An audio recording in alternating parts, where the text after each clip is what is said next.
Hello and welcome to Speed Politics 101, your go-to channel for unpacking the world of politics, society, and everything in between. I'm Billy Agwanda, and I'm thrilled to have you here as we explore the fascinating ideas that shape our societies, past, present, and future. If you're curious about how politics influences our everyday lives, hit the subscribe and notification button so you never miss an update.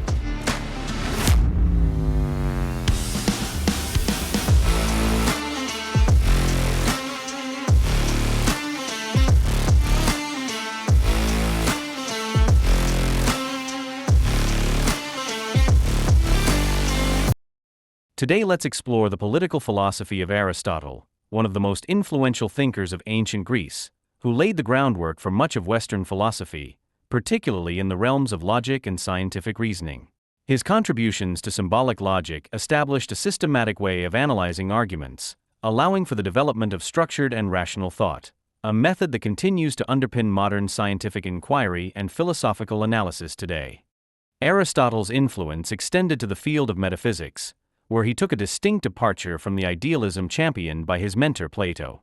While Plato emphasized the existence of an abstract world of perfect forms, unchanging and separate from our physical world, Aristotle approached the nature of reality from a more empirical and practical perspective. He argued that reality is best understood by observing the physical world around us. This shift marked a profound transition in philosophical thought, moving away from abstract idealism and toward a framework rooted in observation and experience. Imagine for a moment that we're in ancient Greece. The sun is blazing over Athens, and Aristotle is delivering one of his lessons to a group of eager students. But here we are, centuries later, still exploring his ideas. Aristotle's work, especially Politics, remains a cornerstone of political theory that raises timeless questions. What makes a community thrive? How should governance function? And more importantly, how can individuals achieve the good life within a community? These questions are as relevant now as they were in Aristotle's time. Let's start with the foundation of Aristotle's political philosophy, the Polis. What is it, exactly? At first glance, it is the Greek city-state like Athens or Sparta. But Aristotle's Polis is much more than a geographical or administrative entity. For him, it represents the natural environment for humans to fulfill their potential.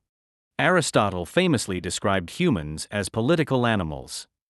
By this, he didn't just mean that we gather in groups out of convenience, like ants or bees. He believed that our ability to reason, deliberate, and engage in meaningful relationships makes community essential to our nature. Aristotle saw the polis as a space where both individuals and communities could flourish, a setting that enables us to discover who we truly are. This leads us to a critical question. What does it mean to flourish?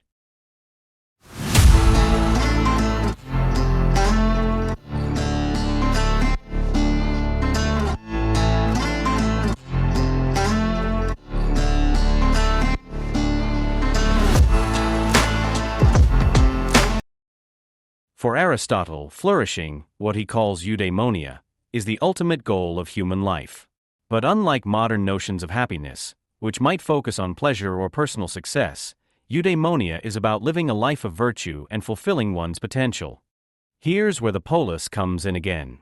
Aristotle believed that the primary purpose of the polis was to create conditions that help citizens lead virtuous lives. Think about that. The role of a community is not just to provide security or facilitate trade, but to nurture moral and intellectual growth. Virtue, for Aristotle, is central to this. Living a virtuous life means acting in harmony with reason and striving for excellence in character. And this, he argued, is deeply connected to politics, not as a separate endeavor, but as a core element of human flourishing. So, how do we achieve this virtuous life? One of Aristotle's answers is through active participation in the political process. Now, let us shift our focus to citizenship, a topic Aristotle found essential. Today, many people view politics as the realm of professionals, politicians, bureaucrats, or policy experts. But Aristotle would challenge this passive stance. To him, active citizenship wasn't just a civic responsibility, it was integral to achieving the good life. He envisioned citizens as participants in governance, debating, deliberating, and working collectively to shape the polis. Of course, Aristotle's idea of citizenship had its limitations. In his time, it excluded women, slaves, and non-Greeks. While we can and should criticize this exclusivity, his core idea remains powerful. Active engagement in political life is vital for both individual growth and the health of the community. But what does a virtuous community look like? This question brings us to Aristotle's views on justice and the moral role of the state. For Aristotle, justice is the cornerstone of a thriving polis. He defined it as giving each person their due, a principle that encompasses fairness, equity, and balance. But Aristotle's vision of justice is not limited to legal systems. It's woven into the very fabric of society. Justice, in Aristotle's view, is about creating conditions that allow all citizens to flourish. A just state doesn't simply impose order or enforce laws, it actively promotes the common good. Leaders, therefore, should be wise and virtuous, guiding the polis toward moral excellence. This idea of governance rooted in virtue feels particularly striking today, as we grapple with questions of ethical leadership and societal equity. Aristotle's emphasis on justice reminds us that politics isn't just about power, it's about creating a moral and equitable society.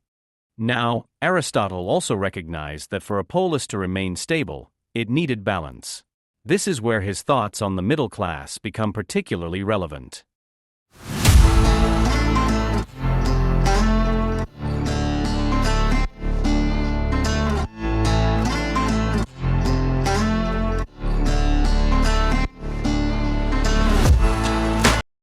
Aristotle observed that extreme disparities in wealth often lead to social and political instability. When a society is dominated by either a wealthy elite or an impoverished majority, it risks sliding into oligarchy or mob rule. The solution: a strong and flourishing middle class. Aristotle saw this group as a stabilizing force, moderate in its wealth and perspectives, capable of bridging the gap between the rich and the poor. Think about how relevant this is today. Economic inequality and the erosion of the middle class are pressing global issues. Aristotle's insight reminds us of the importance of fostering economic balance to ensure political stability and societal harmony. Finally, let us bring Aristotle's philosophy into the modern context and ask, why does his work still matter? Aristotle's ideas offer a timeless framework for addressing the challenges of governance, justice, and community. His emphasis on active citizenship calls us to engage more deeply in the political process, especially in an era of growing apathy. His belief in justice as the foundation of society challenges us to think of governance as a moral endeavor, not merely a bureaucratic one. And his recognition of the middle class as a stabilizing force feels incredibly relevant in our age of rising inequality and polarization. Aristotle's political philosophy reminds us that governance is about more than laws and policies. It is about nurturing communities where everyone can thrive, individually and collectively. So, what can we learn from Aristotle today? His philosophy teaches us that politics is not just the business of governments, but the shared responsibility of all citizens.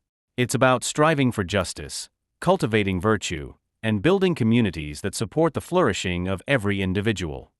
As we navigate the complexities of our modern world, let us keep Aristotle's vision in mind, and let us work toward societies that not only function but flourish.